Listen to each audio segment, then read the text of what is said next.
বাবা মুসলমান, দাদা মুসলমান, তার দাদা মুসলমান, এরকম পুরুষ আমার মুসলমানের ঘরে সুবহানাল্লাহ।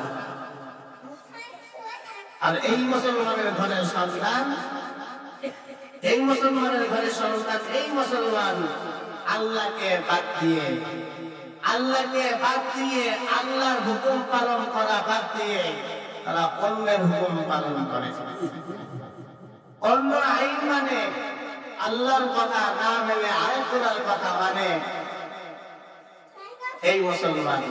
আর এই মুসলমানের মধ্যে একটা মুসলমান আছে এমন জঘন্যতম মুসলমান, তারা আল্লাহকেই গালি দেয়, নাউজুবিল্লাহ।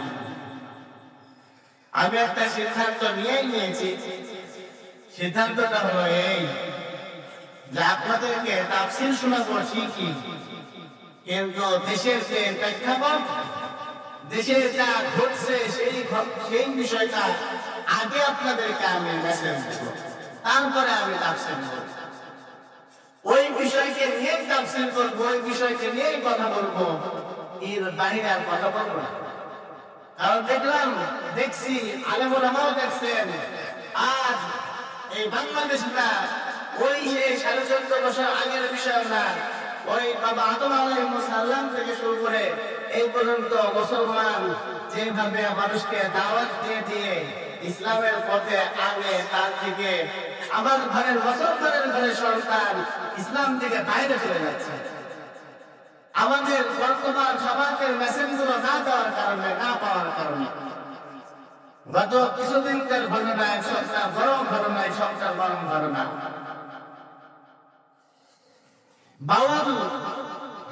বাউলদেরকে যারা আপনারা বাউলের যারা কম করেন, বাউলদের আজকে উন্মোচন করা হবে। বাউলদের কোন বাউল ভালো না, যে বাউলের মধ্যে আল্লাহর হুকুম পালন আছে সেই বাউল ভালো, যে বাউলের মধ্যে রাসূলের সুন্নাত আছে সেই বাউল ভালো, যে বাউলের মধ্যে কোরআন ও হাদিসের সকল কিছু পাওয়া যাবে ওই বাউল ভালো। তাছাড়া আল্লাহর হুকুম বাদে, রাসূলের তরিকা বাদে কোন বাউলের দুনিয়াতে দাম নাই, দুনিয়াতে দাম নাই। বাউলদের মুখোশ উন্মোচন করা হবে। এখন হিন্দু, তুমি তোমার ধর্মে, তোমার মন্দিরের মধ্যে তুমি গীতা পাঠ করো, আমাদের কোনো আপত্তি নাই। আছে আপত্তি আমাদের? আছে মুসলমান খ্রিস্টান তোমার গির্জায় তুমি তোমার গীতা পাঠ করো, আপত্তি নাই। তুমি গান গান যা ইচ্ছা তুমি তাই করো, কোনো আমাদের সমস্যা নাই। সমস্যা তখনই হবে যখন আল্লাহর বিরুদ্ধে, আল্লাহ রাসূলের বিরুদ্ধে কোনো কথা হবে, তখন মুসলমান আমি আপনি জীবনটা থাকতে, গায়ে রক্ত থাকতে তাকে বিন্দু পরিমাণ ছাড় দিব না। ঠিক কিনা বলেন? বাউল আল্লাহর বিষয়ে বলতেছে, নাউজুবিল্লাহ, আল্লাহ মাফ করে দেন। আপনাদের জানেন না, আপনারা যারা বয়োবৃদ্ধ, যারা ফেসবুক চালান না, ইউটিউব চালান না, সংসার দেখেন না, পেপার পত্রিকা পড়েন না, ঘুম সময় ভাঙেন, ঘুম এদিকে তাকান, আমার দিকে তাকান, সকলে এই বাউল বলতেছে আল্লাহর নাকি দোয়া মাথা নাই। নাউজুবিল্লাহ বলেন, সবাই বলে নাউজুবিল্লাহ। শব্দটা দ্বিতীয়বার বলা যাবে না, একটা খারাপ ভাষা দিয়েছে। এই কথা যদি আমল করলো তবুও মুসলমান মেনে নিত না যে আল্লাহর কোনো কথা আগা মাথা নাই। নাউজুবিল্লাহ। আর সেখানে খারাপ একটা আমার আপনার অঙ্গকে নিয়ে আল্লাহকে বলছে আল্লাহর নাকি এইটা নাই তার কথা। মুসলমান, এই কথাটা শোনার পরে আপনাদের গায়ে রক্ত গরম হয় না, আপনাদের কোন পরিবর্তন পরিবর্তন হয় না। কিসের মুসলমান দাবি করো তুমি? কিসের মুসলমান বলে দাবি করো? কিসের মুসলমান হিসাবে চিন্তা করতে আল্লাহর ঘরে? যে আল্লাহকে নিয়ে খারাপ ভাষায় কথা বললো ওই বাউল, আর এসে বাউলের চিনতে পারলেন না কেন? ওই বাউলের জন্য কেন কোনো আন্দোলনকে পারলেন না? ওই বাউলের জন্য কেন কোনো আপনারা প্রতিবাদ করে উঠবে না? কোন বাউলের পাওয়া নাই। আল্লাহর নবীকে আল্লাহর কথা যে মানবে তাকে সম্মান করবো, তাছাড়া শুনে ফেলে দেবো তাকে। দুনিয়ার থেকে তাকে শুনে ফেলে দেবো। দুনিয়ার থেকে আর বেশি দেখার কোনো অধিকার নাই। এইটা তো একটা কথা। সাপের গায়ে যখন যখন গাছে যখন পালা যায় সাপ তখনই ফস করে উঠবে, তা লাগে সাপ কখনো কাউকে আক্রমণ করে না। ইসলাম কাউকে আগে আক্রমণ করে না, ইসলাম আগে প্রতিহত করে। ইসলাম পরবর্তীতে আক্রমণ করে, প্রতিহত করে আক্রমণ করে ইসলাম। আমরা মুসলমান, আমরা বাউলদেরকে নিয়ে এই পর্যন্ত আপনাদের মহল্লায় বাউলদের বিরুদ্ধে কথা বলেছি আমি, সেদিন গানের সময় প্রতিবাদ করেছি, কিন্তু শুধু বাউলদেরকে নিয়ে কখনো কোনো খারাপ মন্তব্য খারাপ কথা বলে নাই। আজকে কেন বললাম যে বাউল নয় আল্লাহর বেশি কথা আগামত নাই, নাউযুবিল্লাহ খারাপ ভাষায় কথা বলে। এখন আমি মুসলমান যদি হই, আমি ইমাম যদি হই, আমি যদি খতিব হই, তাহলে আমার কথার রং আমার ভয়েস বার করতেই হবে। আমি যদি তাকে পাই, তার পর্দা আমার নামায় দেওয়া ওয়াজিব হয়ে যাবে, ফরজ হয়ে যাবে। খালি আমি না, সাধারণ সকল জনতার জন্য একই ফতোয়া একই হাদিস, আর কোন হাদিস নাই, আর কোন কথা নাই, ফতোয়া নাই। ওই আল্লাহর বিরুদ্ধে যে কলম ধরবে, আল্লাহর বিরুদ্ধে যে কথা বলবে, তার জিহ্বাটা দেবে, ওই সময় তাকে হত্যা করা যায়, যেটা আল্লাহ নিজেই বলেছেন। এই জন্য একটা 2 নম্বর সূরা নাস পড়েছি, দুঃখমে বলেছি সূরা নাস। আমি আমার ফেসবুকে শেয়ার দিয়েছি, দেখবেন যারা আমার সঙ্গে শেয়ার অ্যাড আছেন, তত্ত্বটা ভালো করে শুনেন কি বলছে বাউল।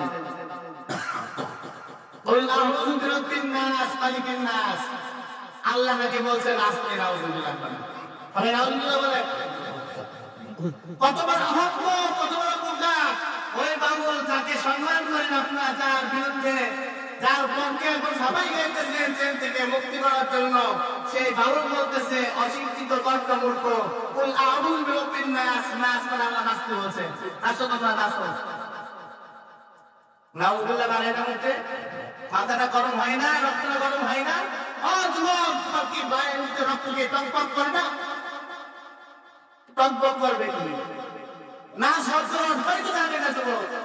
এই জন্যই তো আজকে কপাল পুরা যুবক, তোমার কোরআন নিয়ে যখন একটা শব্দ দিয়ে বিকৃতি করে, তুমি তো ঘুমাই আছো, তোমার ঘুম এই ঘুম ভাঙবে নাকি আমাদের আগ পর্যন্ত মানে অবরূপী বাবাজিরা, গায়ে রক্ত ঠান্ডায় ঠান্ডা হয়ে গিয়েছে।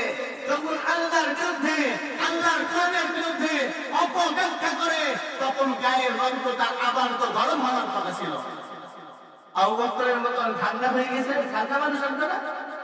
পারিবারিক যদি কোনো কলহ হবে, সেখানে যদি কোনো কলহ হবে, 80 বছরের বৃদ্ধা তারা লাঠি শোনাকে বাড়ায় না। ভাই আমার জীবন থাকতে আমি 100টা লাঠি কাউকে নিতে দেবো না, দখল করতে দেবো না, কম কি কর না, হয় কি হয় না? 80 বছরের বৃদ্ধা তুমি যদি তোমার 1 ফুটা জমির মধ্যে যদি তুমি তাকে তুমি চলতে পারো না, তুমি লাঠি যদি সামনে নিয়ে দাঁড়াতে যাও, আল্লাহর তোমাকে অপব্যাখ্যা হয়, আল্লাহকে নিয়ে গালি দেওয়া হয়, তাহলে তোমার রক্ত গরম হয় না কেন? তার মানে তোমার কপাল পড়ে গিয়েছে, তুমি শেষ, কপাল শেষ। দুনিয়ার মধ্যে সবচেয়ে নরম জাতের মানুষ হলো আবু বকর রাদিয়াল্লাহু তাআলা, সবচেয়ে নরম জাতের মানুষ, তার মতন নরম জাতের কোনো মানুষ নেই। এক সাহাবা যায় বিচার দিয়েছে, ইয়া রাসূলুল্লাহ আমাকে আবু বকর মারছে। রাসূল বলতেছেন তোমার ভুল হচ্ছে, আবু বকর মারে না, উপর মারছে, তাই না? আবু বকর মারছে, আমার চোখের উপরে চরের উপরে চর মারছে। আবু বকর রাদিয়াল্লাহু তাআলা দৌড়াতে আসছে, এসে বলছে ইয়া রাসূলুল্লাহ, সালাম দিয়েছেন, বসে অনুমতি নেই তো সওয়াল কি? আবু বকর বলল আমার সাথে না, হ্যাঁ আমি মাসি। রাসূল বিশ্বাস করতে পারছে না, বসে অনুমতি না, আবার একটা সওয়াল কি? কেন? আবু বকর রাদিয়াল্লাহু তাআলা জিদ্দে করতে বলছে, আমাকে নিয়ে তুমি কুটুকুটু করো, কোনো সমস্যা নাই, আমার উপরে তুমি আক্রমণ করো, কোনো সমস্যা নাই, আমার বিরুদ্ধে তুমি কথা বলো, কোনো সমস্যা নাই, কিন্তু সমস্যা ওই জায়গায় আল্লাহ এবং আল্লাহর রাসূলের বিরুদ্ধে কথা বললে আমি আবু বকর তার জিদ কিনে ছেড়ে ফেলবো, তার গলা থেকে তার মাথাটা আলাদা করে দেবো। তাহলে কুল আউযু বিরাব্বিন নাস যে বলতেছে বাউল, যে আল্লাহ নাসকে বলছে, কোরআন বলতেছে মালিকিন নাস ইলাহিন নাস মিন শাররিল ওয়াসওয়াসিল খান্নাস আল্লাযী ইউওয়াসওয়িসু ফি সুদুরিন নাস মিনাল জিন্নাতি ওয়ান নাস। আল্লাহ বলতেছে নাসো নাসো নাসো বলতেছে, এই কথা কি কোরআনের কথা? আল্লাহ বলতেছেন, আল্লাহ রাব্বুল আলামিন সূরা নাসের মধ্যে মানুষের সেবা রেখেছে, মানুষের সেবা রাখছে সূরা নাসের মধ্যে, বারাকের মধ্যে। আর সেই নাসের মধ্যে এনেছে হলো কি, যে আল্লাহ নাসকে বলছে। কত বড় আহম্মক, কত বড় জালিম, কত বড় বেয়াদব!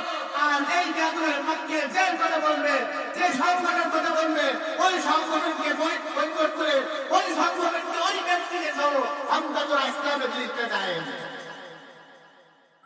কোন সারা নাই, কোন সুযোগ নাই। এখানে আমার বাবা হয় যদি দাঁড়াই বাউলের পক্ষে, সেই বাউল এই কথাগুলো বলেছে, আমার বাবার পাল্লা নামায় দিতে আমি যাবো, দ্বিতীয়বার চিন্তা করবো না। আর আপনারা আমরা ঘুমন্ত অবস্থায় আছি, বাউলদের পক্ষেই সবাই গেছে। আরে মুসলমান, হুশ কবে হবে, জ্ঞান কবে হবে, কবে আবার ঘুমন্ত যাচ্ছে জানতে, কবে দেখবে আবার ঘুমন্ত যাচ্ছে।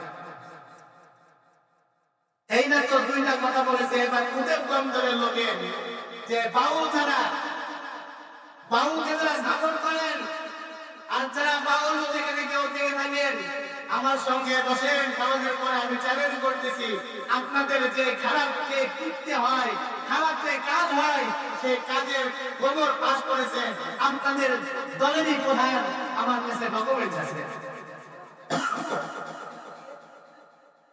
বাউল তারা এমন একটা জঘন্যতম একটা সংগঠন, তারা মেয়েদের মাসিকের রক্ত ভিজায়ে, প্রথম যে মেয়ের মাসিক হয়েছে, মাসিক, সেই মাসিকের রক্ত তেলার মধ্যে ভিজায় রেখে সেইটা তার পরিবারিতে একটু মেহমান যদি যায়, তাকে ওই গ্লাসের পানির মধ্যে চুবাই চুবাই তাদেরকে আপ্যায়ন করা হয়। যারা গিয়েছেন 100% বলতেছি, তাদেরকে ওই পানি পান করানো হয়েছে। আর ওই পানি পান করা মানে একেবারে অবস্থা খারাপ। এই ধরনের একটা তাদের প্রেম ভাষা নামক একটা শব্দ আছে, অনেকগুলো ওদের লাইন আছে। প্রেম ভাষা কি জানেন? তারা সহবাস করার পরে যে বীর্যটা বের হয়, নামাকে বের হয়, এই বীর্যের মধ্যে, বীর্যটাকে আটার মধ্যে মাখায় তারা রুটি বানায়, নিজেরা খায় এবং তার ছাত্রদেরকে খাওয়ায়। তার নাম প্রেম ভাষা। ঘৃণা লাগছে না? এরকম বাউলদের জঘন্যতম কাজ কাম তাদের ভিতরে হয়।